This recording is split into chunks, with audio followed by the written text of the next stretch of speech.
দুই হাতে কত যে রক্ত ছিল, কত রক্ত। লাশবারের মতো দেখলাম আরে রক্ত, আমার দুই হাতে কত যে রক্ত ছিল, কত রক্ত, কত রক্ত। আমার হাজবেন্ড অনেক কষ্ট পেয়ে মারা গেছে, অনেক কষ্ট পেয়ে মারা গেছে। আমি জীবনে ভুলতে পারবো না, আমার সারা জীবনের আক্ষেপ থাকবে।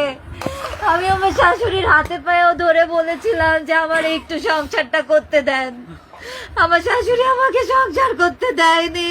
আমার আক্ষেপ থেকে যাবে, আমার বয়স 20, আমার সারা জীবনের আফসোস থেকে যাবে আমার হাজবেন্ডকে নিয়ে, যাকে আমি জীবনে প্রথমবার ভালোবেসেছিলাম। আমার স্বামীকে, তাকে নিয়ে আমার সংসার করা হলো না। আমি কিভাবে বাঁচবো? ও নিঃশ্বাস নিতে পারতেছে না, ওর গা কত যে শক্ত ছিল, ঠান্ডা ঠান্ডা, ওর হাত পা শক্ত। ও যে কত সুন্দর ছিল, ও যে কত সুন্দর ছিল, আমার হাজবেন্ডের মতো সুন্দর ছেলে আমি দেখি নাই আমার লাইফে, আমার লাইফে দেখি নাই। ও আর আসবে না, ও আমাকে এসে জড়িয়ে ধরবে না। ও যাওয়ার আগে আমাকে একবার বলেও গেল না, যাওয়ার আগে আমার একবার হাগও করলো না, জড়িয়েও ধরলো না।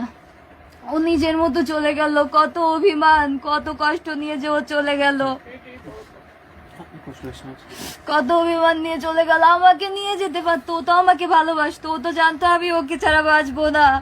ও তো আগে আমাকে শুট করতে পারতো, তারপর তো নিজেকে শুট করতো, দুজনে একসাথে চলে যেতাম, তাহলে তো এত কষ্ট সহ্য করতে হতো না। আজকে আমাকে যে প্রেস মিডিয়া, এই যে লাইভে আসতে হচ্ছে আমার স্বামীর মৃত্যু নিয়ে, আমার স্বামীর মৃত্যু নিয়ে আমাকে কথা বলতে হচ্ছে। আমার স্বামী